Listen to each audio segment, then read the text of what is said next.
It's 1 o'clock Eastern time. It's actually 9 o'clock Alaska time. I'm in Alaska today. Fly back tonight, back to Southwest Florida.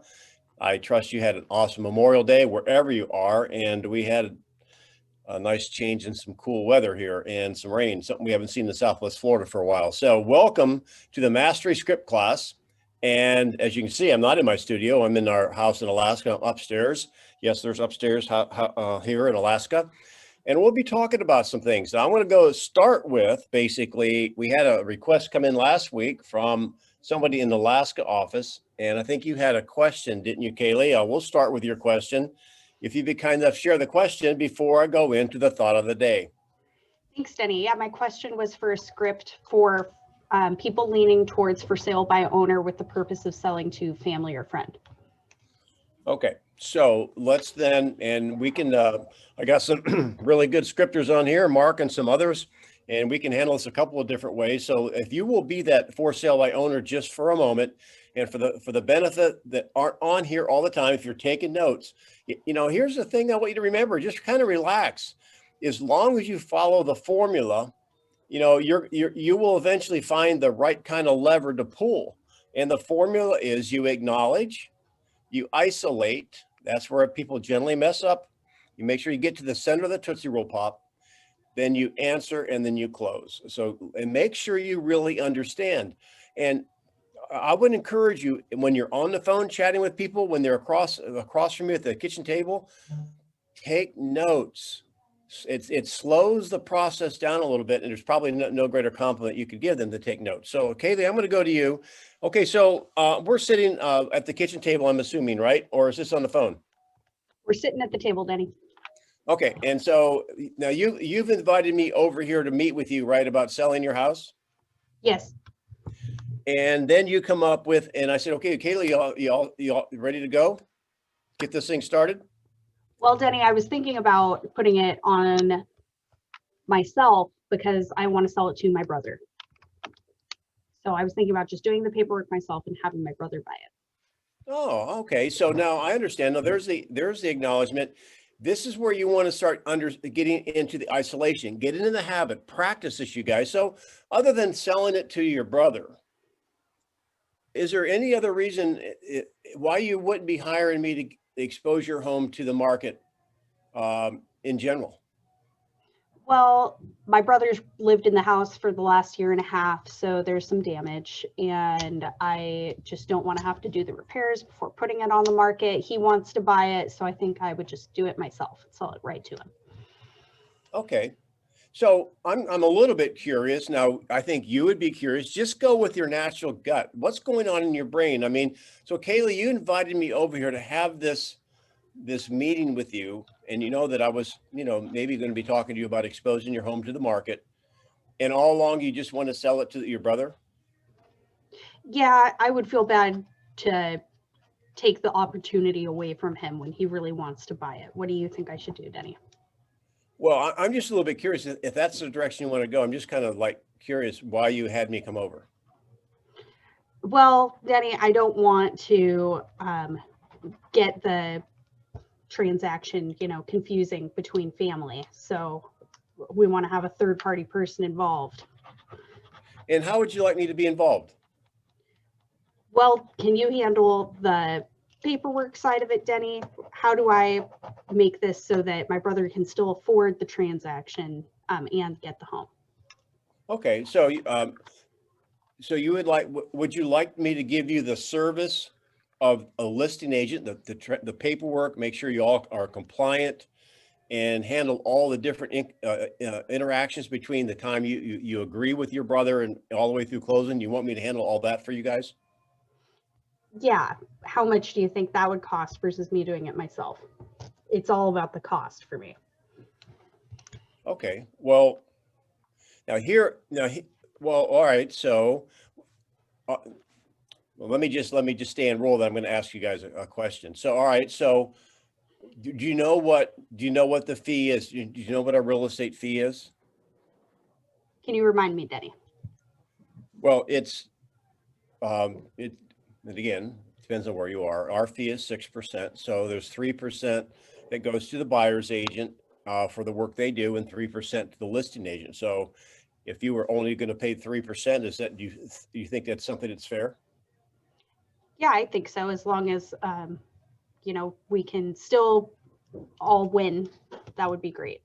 I want my brother to be able to afford the house, but I can't afford to take a loss on it either. Well, okay, so here's where I want to interrupt, because we have part of our 5 guarantees. We have the guarantee, most likely the lowest commission they're going to be dealing with, and it typically is it's 2% if we list with us, full service listing, and they find a buyer finds them. The total fee is 2%, as long as there's another agent involved. So in this particular case, I just went with the 3. And if this was really a case, well, Kaylee, how would you like to even save more money and put more money in your pocket? That'd be great. We have, then I would explain, I would not, because we have the policy at 2%. I'm not going to take it at 3%, even though she's willing to do it. Now, I know some people would think that might be bad business. For me, it's about being coming from integrity. If that's my program, I don't ever want to worry about them, at the grocery store, finding out somebody else, I had it for 2% and I got 3% because she's willing to do it. So how many of you guys would be willing, if they already had a prepackaged buyer, to handle the transaction for the listing side? And this is a small group. You guys can speak up or you can put it in the chat. I'm watching either way. For me, in this market, I think it's a win-win. There's a couple other things I want to point out too here in a minute, but I want you guys to weigh in on this one fact. How many would take the listing? Either thumbs up, go, I'm looking at the Brady Bunch, or put it in the chat. Any comments on that part of it, you guys? Are you doing 2% in one side or both sides? For our team's policy, it's 2% that we will handle the entire transaction, and for 2% total. The buyer's not paying anything. This is a family member, but however, when we take the listing, one of our value propositions is that if any time during the listing, so we don't do an exclusion like some people, like we used to, like we'll exclude your brother for 30 days or 3 days or whatever. It's straight 2%. If you find a buyer or a buyer finds you. And so it's just 2%. So that's how we do it. I'm not suggesting that's what you want to do or you should do it. That's something that's up to you guys. Talk to your team, your brain man or your broker or whatever. It just works for us. I would say I will do it because we don't have to take pictures. We don't have to do nothing. I mean, 2% works very good. Awesome. Would anybody here not do that? And there's no judgment. I'm just kind of curious that somebody might push back. And again, she was ready to pay 3%, which would be a no-brainer to handle it for 3%. I know you might have to do a little work on the buyer side. I still think it's probably a win-win. Now, here is the thing I hope you caught on to. And this is very typical when you're having a conversation. Be careful you guys don't get expectation bias, meaning when you listen, you think you know what she's saying or where she's going. I was under the impression when she said, well, I want to sell it to my brother. My first thought was, well, I was there to give her information about the home price, blah, blah, blah.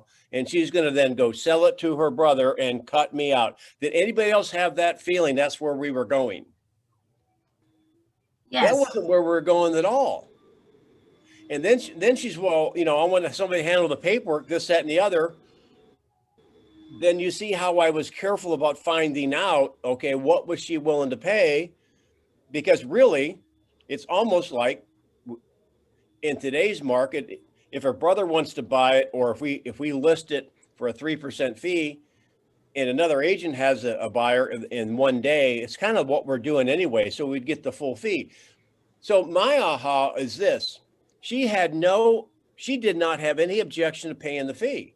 She just wanted to hire me or hire an agent to help her with the transaction and maybe save some money. Kaylee, is that not the case? Nope, that's right on track, Denny. And so was this a real scenario that you actually met with these people on? No, it just seems to be a theme. So I was curious to see how it would play out because I haven't been able to really capture any of those for sale by owners. They throw around the idea, they're still out there, but they haven't decided which direction they were going to go. So, Well, my thought of the day is going to revolve around a for sale by owner. But before we go there, any comments on this situation? If this were you on this appointment, Mark, you can weigh in, or anybody else, Moses, anybody want to weigh in on that?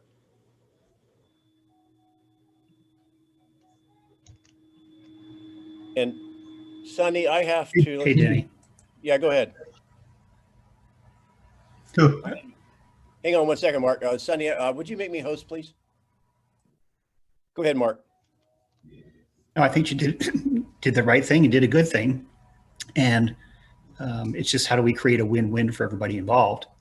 And that you never know where those transactions lead to another transaction, who else they may know. So trying to create something that, because somebody else is going to do it eventually anyway. The only thing I think you need to take into consideration is what's your liability and are you getting enough coverage for that? Right. Awesome. Go ahead.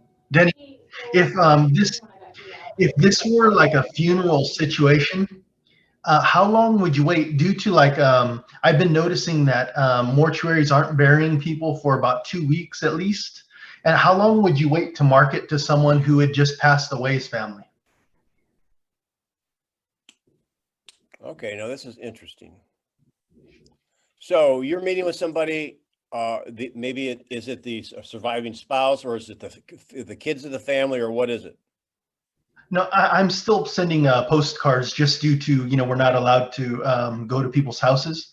Yeah. And I've been seeing some funerals, and I'm wondering how long is the correct time to not upset someone before you send them marketing materials? So are you targeting specifically, hey, look, I'm sorry to hear for your loss, etc.? Basically, generally. Okay, well, I don't know on that one. However, what would your mailing piece look like if it didn't specifically mention that? Maybe it would say, go ahead. I bought some very warm Japanese cards. So, they're actually, made by Japanese people, very general. I'm just going to write in something very simple. If you need anything, I'm here for anything you need. I get it. Well, that sounds awesome. How is it working?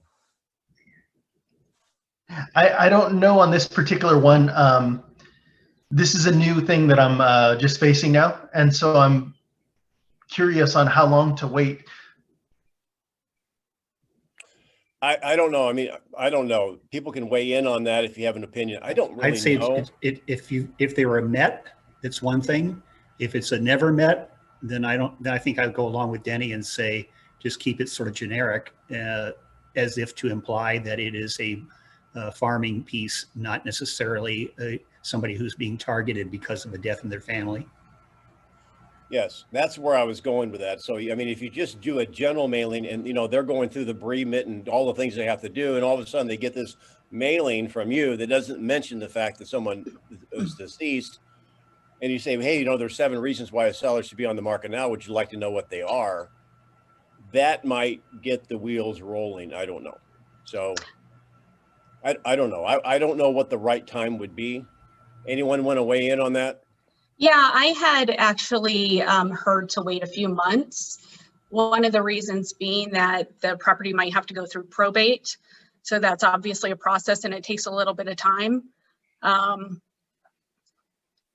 It gives people a little time to not feel like you're behaving like an ambulance chaser as well.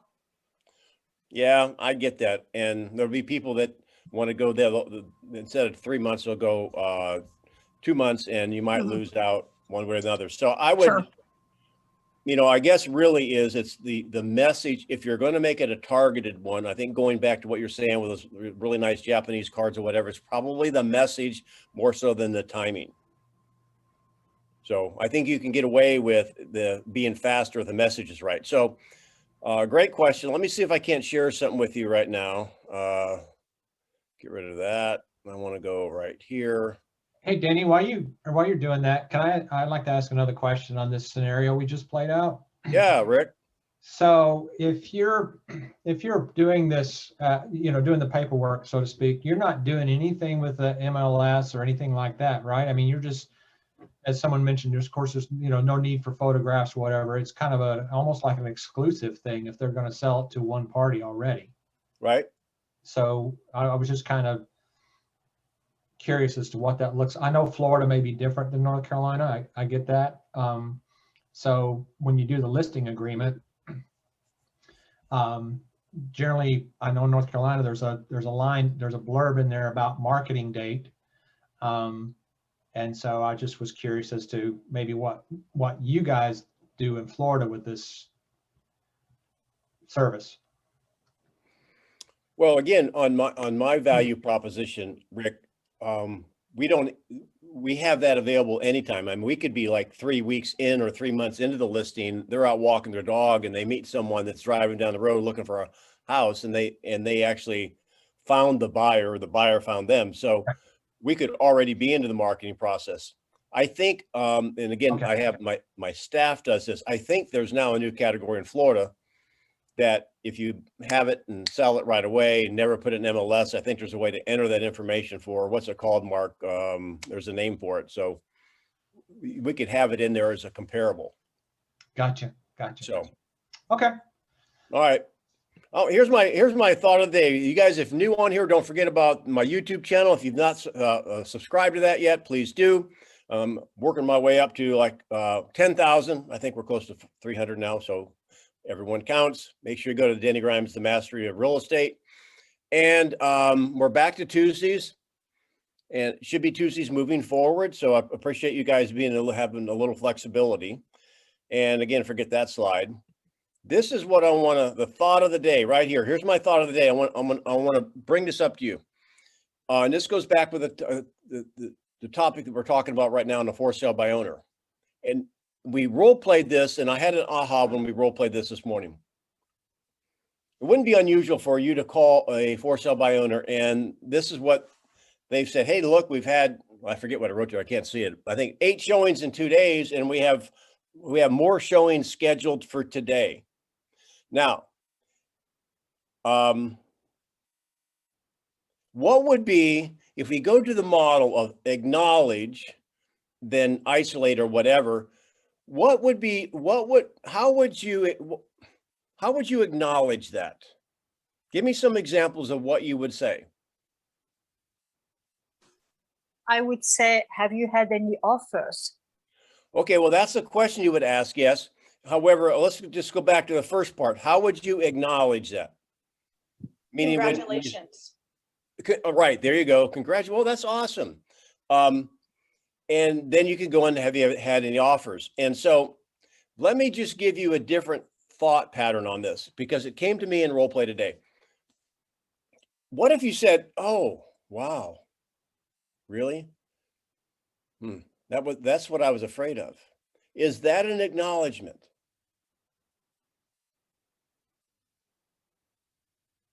It is. Yes.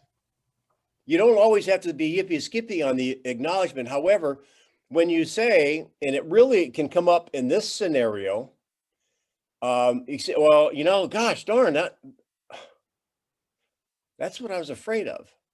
What do you think the for sale by owner would be thinking about right then? Why do you say it like that? What should I be doing right now or thinking about? Well, yes, that's the thought you want to get. That's the thought you want to leave them with, because that's the brick upside the head that says, I don't care. You're sounding differently than every other agent that's calling me right now. Why is that a bad thing? Now, does that not give you an opportunity to go into, like, okay, well, a conversation, like, let me ask you something. Of the showings you had yesterday, what if you had 3 offers that come in? Somebody role play that with me. Who, I don't know, who was just talking there? Who would like to do that? Amber? Well, I'm a little, it doesn't surprise me that I'm a little bit concerned by that. Let me ask you, what will you do, Amber, if you had those showings you have yesterday and today, you have 3 offers come in? Well, I would look them over and pick the best one. And how would you know which one's the best one? Well, I'm looking, who is this? I'm sorry, did I catch your name? Oh, yeah. Sorry. Yeah, I'm Denny with Keller Williams, Naples, Fort Myers. Well, I just want the most out of my house. I just want to get rid of it. I'm moving. I just want to sell it for top dollar.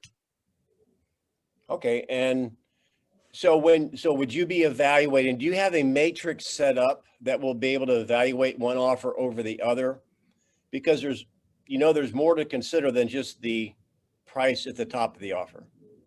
What do you mean, Denny? Well, let me just ask you this, Amber. When this house sells, where are you going and when do you want to be there?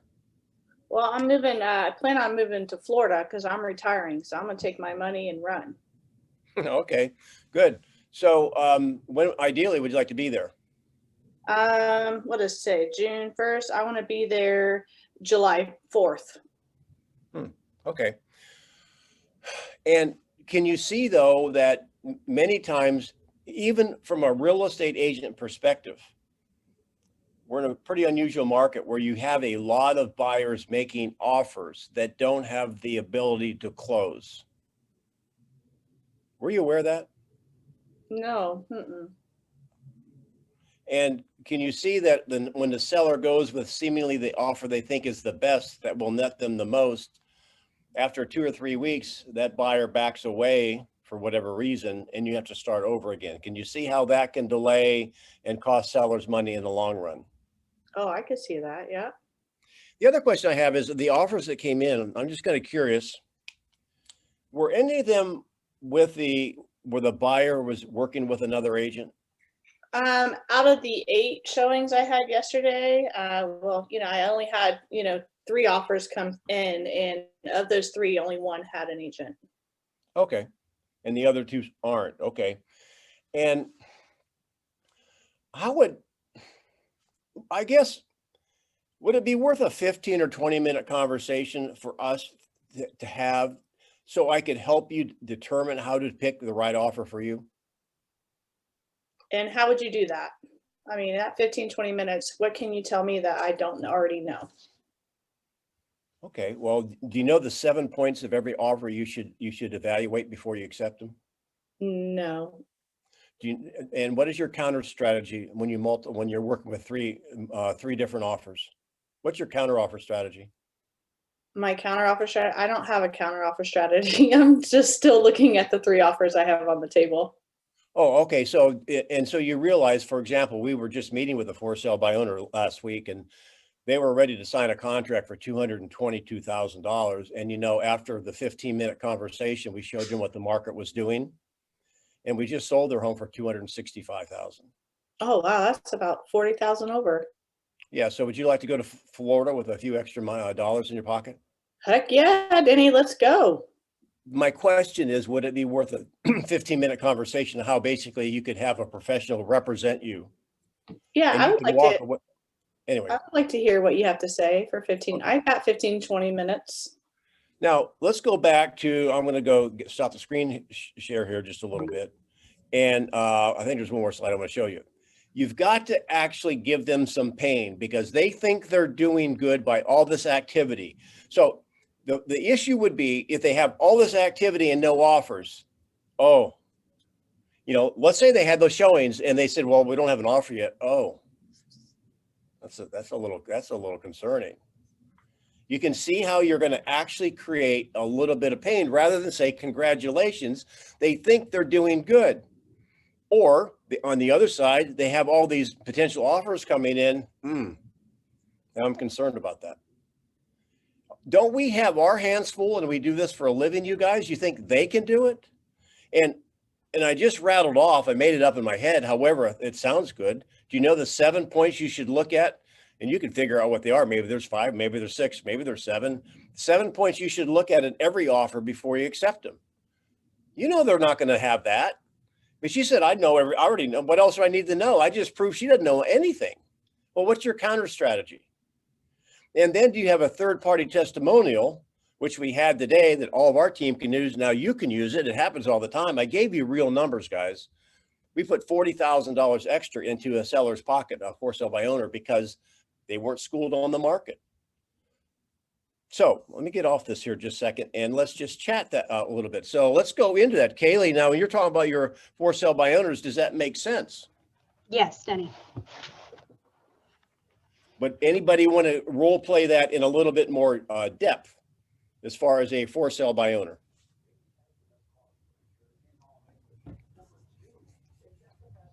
Okay. Always one more. Then, if we're good to go on that, let me just go over here, and I've got an objection for you. I got several new ones. Get rid of that. Here's one. This came up today in our call too. We've done something similar to this some time ago. I happen to know this neighborhood. Anyway, one of our agents has had one on a listing appointment, and this is what the seller said. There is a lady who specializes in this area. I think we should go with her. That's the potential seller. That's their objection. Who would like to role play that either as that seller with me, or I'll let another agent step in here as well, and we can work on that, because this is something you're going to find. Who's up? Anybody? Who wants Mark to be has the... his hand raised. Hey, Denny. Yeah, Mark, I'm not looking at that right now, so you have to speak Okay. up. Sorry. So about you that. want to be the agent? Sure, I've run into this before. All right. And who would like to be the seller? Mark's a professional, so you don't have to be a lay down. You can be a little bit cranky. This is a softball for whoever's going to play the buyer. You mean seller? Okay. All right, I'll do it. No one else. I don't know if somebody has a hand raised up, so I could just get. So, Denny, I can appreciate that having a specialist is a benefit to us in a lot of different fields. How much do you actually know about this agent, other than that they specialize in the area? I mean, I specialize in a lot of areas. I mean, I know her. I mean, I see her out all the time, and I've lived here 15 years. I get her postcards probably, 4 times a year for the 15 years. So I know that she really loves this area and does a lot of work here. Sure. Would it surprise you to know that she has less than 10% of the market share? How would you know that? Well, I know which agents have the listings, and no one has more than 10%. Okay. So when they're representing you, do you think they're at the same time they're going to be representing other sellers in the same neighborhood? So let me ask you though, you brought up market share, which I hadn't really thought about. What's your market share in this neighborhood? Right. So Denny, quick question, and I'll be happy to address that. Does your home have a roof? Yeah. Does it have 4 walls and a floor? Okay. I can sell your home. I've sold several hundred in the last 2 years, and I can sell your home. Do you want someone who sells occasionally, or do you want somebody who has a track record like the Denny Grimes team? Okay. Well,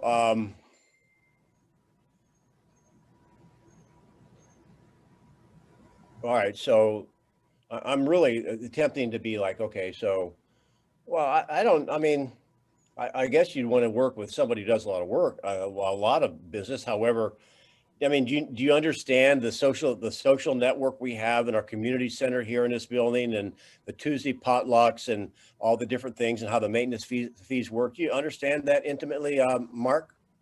So Danny, I can acknowledge that there are a few things that you probably know that I don't know about your particular building or community.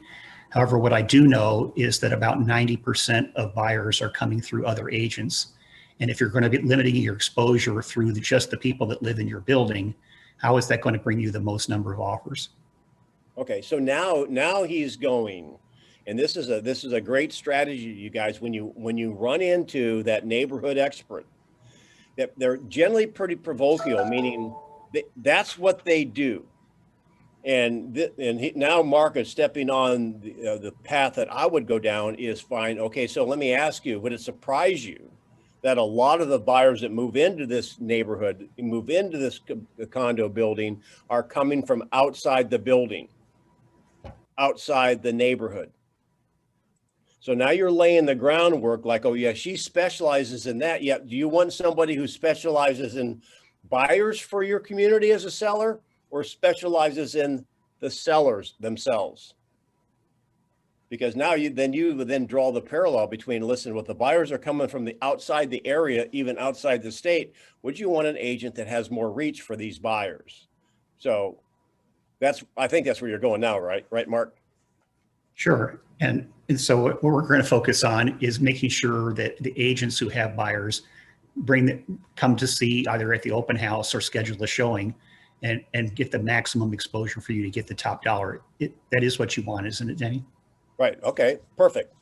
Now, anybody run into that? Anybody want to do it a different way? And you can be the seller.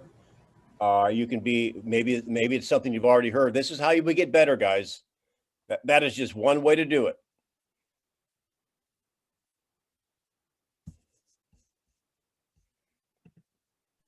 I'll get there. Okay. Al, you talking? Yep. Okay. What are you saying? Hey, Mark, appreciate you coming by, but in all honesty, I do have another agent that I want to talk to that is predominant in this neighborhood and has been for a lot of years. Mark, did you hear him? Yeah, I did. Thank you. Thank you, Al. I can appreciate that, and I'm happy to meet with you. Can you tell me what's the most important thing to you? What is your greatest concern? Is it the agent who's sold the most number of properties, or the agent who's sold in your neighborhood? Well, I think a combination of both, to be honest with you. This particular agent, I would say, has sold at least 30-35% of all the homes here for the last several years. So if they currently, let's say currently they have 5 listings, what loyalty do they have to you? Well, they know the neighborhood well. She's marketed this area for a long time. Al, when you moved into the neighborhood, did you know it? No, I did not. How long did it take you to get familiar with the neighborhood? Well, probably 6 months to a year. Okay, so I've been in the business X number of years, and I know your neighborhood. But I don't only limit myself to just your neighborhood. We specialize in getting homes sold, and if you look at our track record, you can see that we have a track record of getting higher price per square foot or per dollar or whatever you want to choose, and getting the homes sold quicker than the market average. Okay, so I'm going to stop you there. That was a statement. That wasn't a question, right? Thank you. No, Mark, let me ask you a question. Who's we? Whatever your team is. Yeah. Now let me go back to let me replay something and see how well you're listening. When Al said, now I'm going to go back because I'm not writing, just from memory. When Al said that she sold, right? What was the number you said? Five properties or something like that? 35%. 35% of the homes, yeah. Okay. Stop right there. She sold 35%. What does that mean? Come on, we're agents. There's the listing side and the sales side. How would you handle that? This particular agent I've got in mind has been predominant in this market in this area anyways, for a lot of years. And a lot of people know her and a lot of people use her, I guess, because of that. Every area has a gorilla, right? It has the gorilla, and they have the market share. And when they say sold 35% of the homes in there, how would you handle that? The way I would handle that, if I'm going into an area that I would look and see who the listing agents were, or if you have your laptop and you weren't prepared for it, say, well, let's take a look here at what's sold. Well, I see Betsy. Yeah, she's the main listing agent. However, would it surprise you that she hasn't sold any of the homes, or maybe only one? Now, what am I looking at, guys? I'm looking at the buyer side.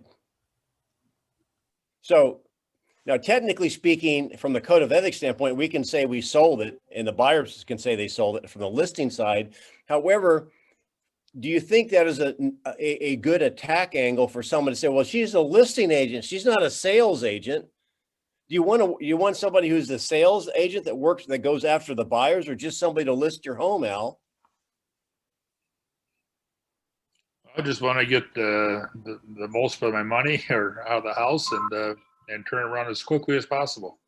Awesome. Then really it doesn't have much to do with the agent. It has to do with probably the methodology. Would you not agree? You're probably right. Yes. So would you like to see how we work and why we have the reputation that we do?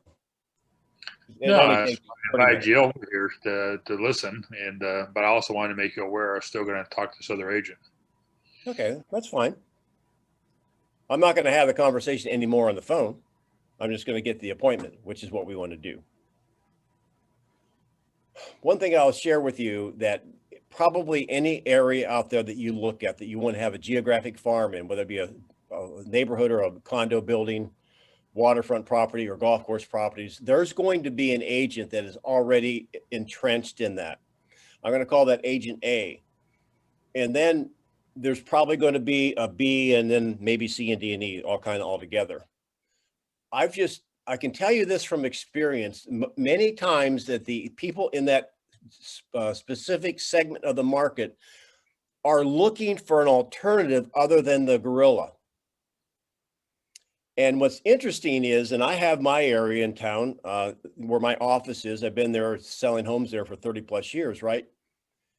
When you get to be successful at an area, I've seen this happen over and over again, that sellers, because you're successful and you're honest and you know what you're talking about, you can develop the reputation that you underprice things in order to get them sold. And I can tell you, I've just seen that happen in a couple of different areas I specialize in over my career. Now, why do agents or customers think that? Because other agents, and I'm not talking about this crazy market, it doesn't seem to matter what you put on the market, it sells. I'm just saying other agents go in there for the listings and they give them a higher price and it doesn't sell. I would give them a lower price or sell it lower. Believe me, whenever you sell a home, except for this market, the only way you know that you significantly overpriced it, you guys, is if the neighbors agree with the asking price, because neighbors typically don't like the asking price if you're realistic, because they all think their house is worth more. Therefore, you get to develop the reputation of underpricing. No, we don't underprice. We're realistic. Now I've evolved now, so I don't even get into pricing. I don't pick prices, etc. However, I want you to know, no matter where you go, there's going to be someone you're going to have to compete against. How should you be ready? On our MLS, we have a one-line display. I'll look and see who the gorilla is. Who is that listing agent? Then I also print out in that same list who are the buying agents, and here are who represented the buyers. And here's the thing: it's almost universal. There's no central concentration of buyers that sell in a particular area. There is a concentration of somebody who lists in a certain area. Know that. And if there's not a central buyer out there, then I would show Al, listen, that agent just lists homes, they don't sell them. I'll stop and let you absorb that and see if that's of any value to you. Yeah, along the same lines, Denny, when Al mentioned that she's listed 35%. So Al, why do you suppose that 65% of the rest of the people didn't choose her? I don't know. I don't know if it's because of people, agents they knew in the industry, family members. Right. I don't know. Al, you sound like you're seasoned in business. How did you get your start in business?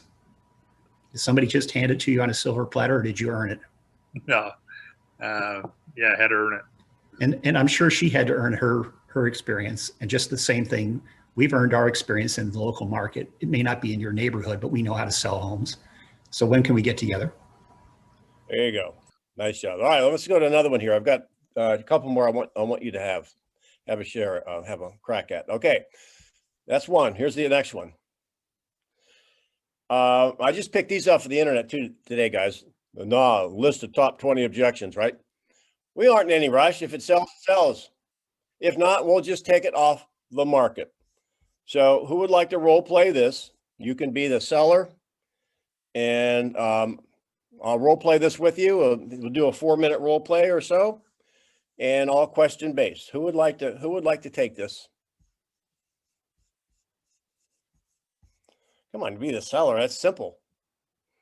You have your chance to get even with people. I'm your Huckleberry.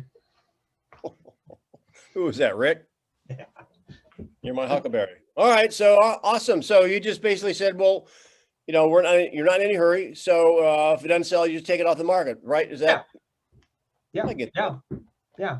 We don't have a timeline. Other than the fact you're not in a hurry, and if the market doesn't give you your number, you pull it off the market. Any other reason why we wouldn't be doing business today? No. I got to make sure I write something down here. Okay, so awesome. So let me ask you a question. Because we hadn't really talked about it yet. When you sell, where are you moving? We're getting ready. We want to relocate to Texas. Okay, and ideally, you got a magic wand. When would you like to be there? Well, we'd like to be there in the spring, next spring. Okay. And what's taking you to Texas? Now, what am I doing? I'm getting motivation, right? And you've got to go. You know, and again, on our role plays, these are a little truncated. However, I want to make sure you get to the emotional part of it. Why do you want to go to Texas? Family. Are you moving to or away from? No, I'm kidding. You want to get closer to family. I got it. Okay. Yeah. And you're talking about family. Who? Well, the grandkids. All right. Now, isn't it important? I mean, that you would, like I said, we're not going to go quite in depth. However, you do want to spend some time there. Now, you typically have got a couple. Now, their motivation may be a little bit different. So you're not in a hurry. I get that. How do you define hurry? Well, it's nothing that has to happen in the next 3 or 4 months. Okay. And from a number standpoint, what's your expectation as far as what the market what you want for your home? Yeah, I'm 275, 280. Okay. Well, if we were to put it on the market at that number right now, 275, 280, are you prepared to list with me? Well, you know, it's the stepping off the dock and make sure there's a boat there. I mean, if we sell, then, you know, we've got several months that we're going to be in limbo. Okay.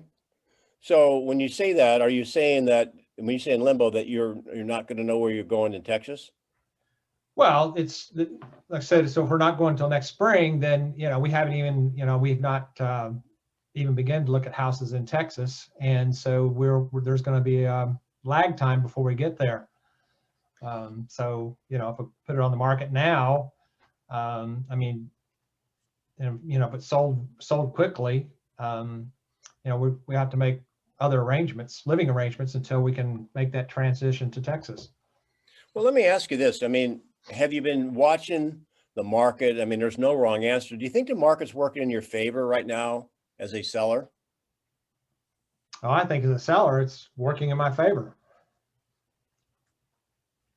Right. And so how long do you think the market will continue to be in your favor? I have no idea. Do you think this will go on forever? Nothing lasts forever. So it would be nice to be able to take advantage of the white hot market when it's white hot, right? Well, yeah, absolutely. So if there were a way that you could, Rick, if you could basically put that kind of money in your pocket, I know you're not in a hurry. However, if you knew it wasn't going to last forever, I guess my question is, and last year we learned a lesson that you can't predict the future at all. Look what happened last year. Right. Would you rather sell a day early or a day late? I would say a day early. Okay. So is there anything that would keep you if you were able to maximize your equity right now in this white hot market, is there anything that would keep you from moving earlier to Texas versus next spring? Yeah, there's my wife's job is not going to be done until like in December, January, and so she would have to be, we'd have to still stay in the area. Mm-hmm.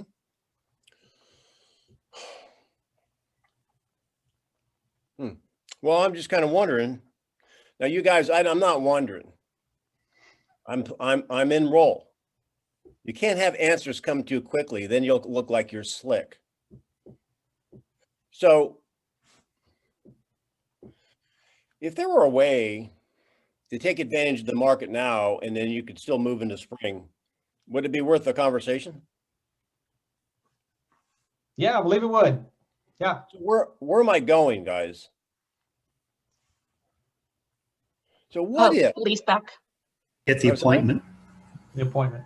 Well, I'm going to get the appointment. Yes. Okay. I'm going to, right. So I'm going to get the appointment. However, where am I going for? Let's just assume I'm at the appointment right now. Angling for maybe a lease back. Yeah. Or a delayed closing. Sure. Well, no, they scare me, you guys. That would be a possibility if you didn't hear it, delayed closing. In a more stable market, we used to do a lot of that stuff. However, I want him to have his money. So, Rick, if there were a buyer out there that would love to buy your home and let you stay here until spring, you rent the house back. And you could get top dollar and not have to worry about it. And now you can start shopping for a home in Texas. How would that work? That sounds pretty good. Now, so we've been down that road before. I want to go back to the essence of the conversation of the original objection. We're not in a hurry. And you know what? If I don't get our number, we'll take it off the market. Now, he threw in there the delay thing. So basically, we would then, all right, so if we get your home, would you be prepared to move forward, Rick? 275, 280. And you know what? Unless they allow you to stay there until spring, and I don't know whenever that's defined, you don't have to take it. Are you ready to move forward on that today? So I wouldn't be obligated to take it? If it didn't You would suit not me? be obligated to take it unless you're comfortable on the time you have to move out. Well, be nice to have that money freed up to buy a house in Texas. Yeah, it'd be kind of fun. I think your wife, you guys would now become buyers. You could start looking in Texas. Okay, so let's go back to a seller that is not in a hurry. Rick, forget about the spring thing. You're not in a hurry. Okay. So, or you're not worried about being homeless. I'm not in a hurry. Somebody else, Mark and I are happy to talk all day. However, somebody else step in here. You've got a seller that's not in a hurry. Where's the pain? Where's the potential pain? I'll walk you through this, you guys. Come on, I want you to participate. One question at a time. Where would you start with that? Moses, you ready to step up?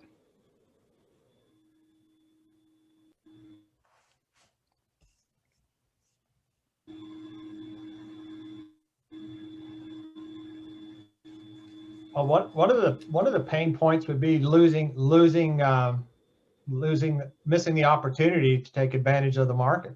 Okay, there's the pain. So now, Rick, I'll reverse the role. So, hey, look, I'm not in a hurry. We don't get our number, we'll just take it off the market. Well, Denny, so we talked about, and what was your number again? Just use yours, 280. Okay. So, do you think the market's working for you or against you? Now, if you're new to the class, that's what we call the meat thermometer. You've got to find out where they are. And I don't know how to emphasize this enough. You can tell them how strong the market is. However, it's much better if you ask them how it is and they use their words. Well, my neighbor, down the street, he is basically a chicken coop, Rick, and he sold it for $240, and I've got that outbuilding and all that, and so shoot fire, a year or two ago, that might have been 140. So I think the prices are crazy right now. I want to take advantage of that. Okay. So you I want just loaded his gun big time. Yes, you did. Yes, you did. And it's just so much to choose from. Right. So let me gather my thoughts a second. Well, you know, you may have a point there. So do you think, I mean, based on what you said about last year, what it might have gone for last year and what you're thinking should go for this year, do you think that trend in the market's is gonna last? Now, that's a beautiful question, you guys. Do you think it's going to go on forever? Isn't that better than saying, well, you know, so-and-so is predicting a shift? Well, and what I did this a minute ago, and somebody said, well, nothing lasts forever. Well, probably not going to go forever, Rick. Okay, so we learned from, you know, last year that you know, everything's unpredictable. And so would you rather sell a day early or a day late? Okay, now Just going back. yeah, I know you're using my stuff on me now. So Denny, you've previously mentioned in our calls that if the market turns, do you think there'll be more homes on the market or fewer homes on the market? Do you want to sell during a time when there's more in competition, or do you want to sell at a time when there's only 1 or 2 homes in the market? These are all great questions. However, I'm just gonna give you my take on it, and it's not thus saith the Lord. Those are great questions. However, what is the number one thing? Where is the pain point? You're going to a secondary thing. What's the pain point? Hit me with it. Put your finger on the pain. The pain point is their price. There you go. That's it. Now, what Mark's talking about, yeah, there are more homes on the market. These are all secondary. The point is, are you willing to sell your house for less by waiting? If the market shifts, how would you feel? Like you just said, the chicken coop was 140 last year. Now it's 240. How will you feel if you wait that your home isn't worth 280, it's worth 200? There's the pain. You know, just get right. Again, I'm just saying, I just think that has a little bit more impact. Now, probably the next question Mark would have asked, well, when more homes come on the market, you would have then led him to that. Now it's going to put your house, every day you wake up, right now your house is worth more. However, when more homes come on the market, every day you wake up, it's worth less. Do you like that better? So I didn't mean to preempt you on that, Mark. I would just want to say, price is it. Price is, somebody wanting to lollygag in this market, sooner or later, they're going to get run over by this market. So if they have no urgency, then that's fine. To wait a day or week or something of that nature might not show it, but if you're going to wait till next spring to put your home on the market, that's a wild card. Are you willing to play that card? Okay, awesome. Get this, you guys. This gives me a little goosebumps. Think back. So I'm gonna talk to. So I'm gonna go. Amber, coming back to you. Okay, Amber. Think back to January last year. In the market, and then February, sellers were thinking everything is great. We want like a 10 or 11 year run. March, what happened in March last year? COVID hit and everybody stopped, froze, didn't want to sell, didn't want to buy because they didn't know what was happening. Do you see how unpredictable the world can be? And here's my question. You're guaranteed it's to a certain point. You remember Cinderella, right? Everything was groovy until about 12 o'clock. Then she got pumpkins back, right? Right now, everything is great. However, when the clock strikes midnight, all bets are off. Now I go back to Rick. I didn't set it up that way. When you go to that point, now give me the question, Rick, you just said. Do you want to sell a day too soon? Or day too late? Because you set it up to midnight. Everyone knows Cinderella. And it's true. when that clock strikes midnight, there's no like mulligans. There's, oh, wait for me. That market is heading south and you can't catch it. That's the pain. So. I always reference the stock market. Okay, how would you do that? I just reckon, I'm like, hey, they ring the bell, it's open. We don't know if it's going to go up and we don't know it's going to go down. But at midnight that night, or when they ring the bell again, we know if we're up or down. But the next day, it's going to start all over again. Yeah, well, exactly. And in fact, when they released reports on certain things or a lawsuit or a judgment, I mean, even during the middle of the day, something can happen, right? So I've got one more. I think we have time for. I think I pulled up a couple more, but let's see which one we have here.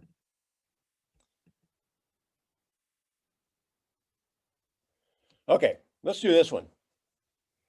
If I've already have the property I would like picked out, I'm a buyer, would you provide me with commission back since you don't have to work as hard? If I've already found the property, that I want, will you provide me some of the commission back since you won't have to work as hard? Anybody want to handle that from a buyer or seller standpoint? I mean, a buyer or an agent standpoint. Any brave souls?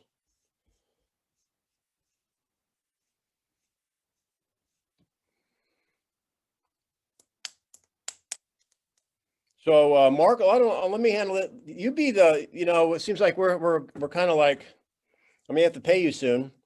Why don't you be the buyer on that? Okay. 'Cause I think you can be tough when you want to be. Well, hey, Denny, I really like you, and I'm so pleased to say that I found the property that I want to buy. And, it's really not going to take much effort for us to look at a lot of homes and make a lot of offers on a different homes. So if we buy this home, I'd like you to help us out by sharing some of your commission. Now, whenever you're having a commission issue with a buyer or seller, don't assume. You don't even know. I don't know what he's talking. Does he want $10 back? Does he want $10,000 back?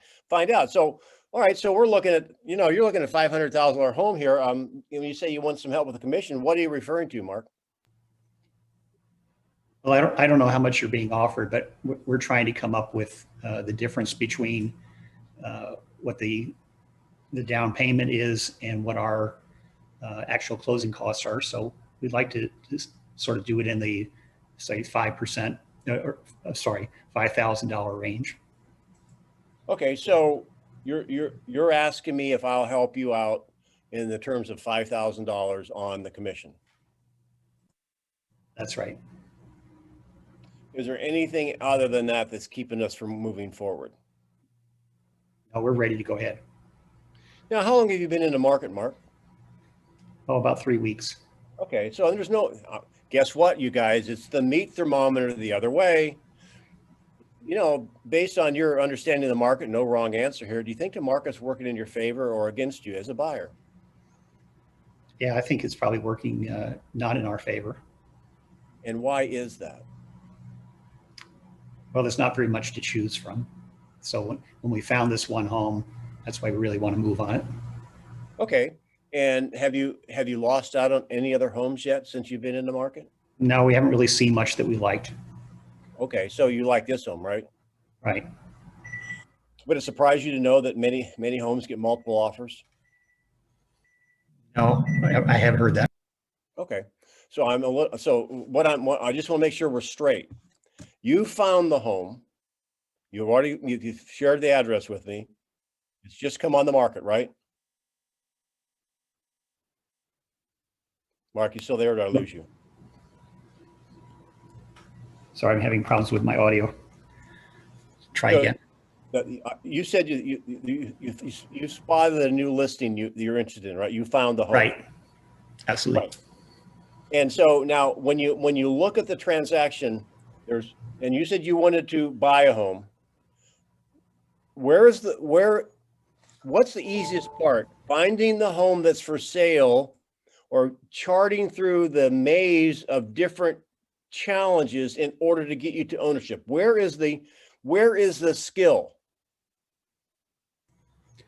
Well, I guess the skill is on the ladder because I found the house on my own. Well, what did you do to find it? I just used the online searches and then I drove by the front door. Okay.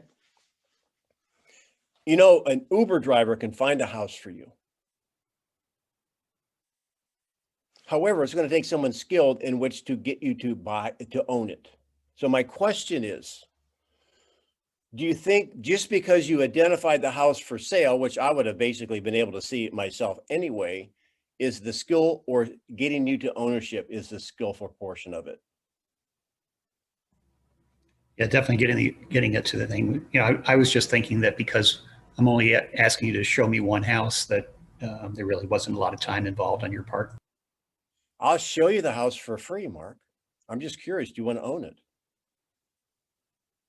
That is between the eyes right there.